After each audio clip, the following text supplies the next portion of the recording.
மத்திய சுற்றுச்சூழல்,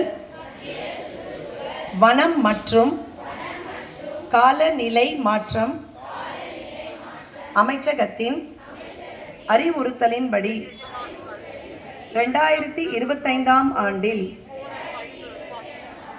கருப்பொருளான ஒருமுறை பயன்படுத்தி தூக்கி எறியப்படும் பிளாஸ்டிக் பொருட்களை பயன்படுத்த மாட்டேன்.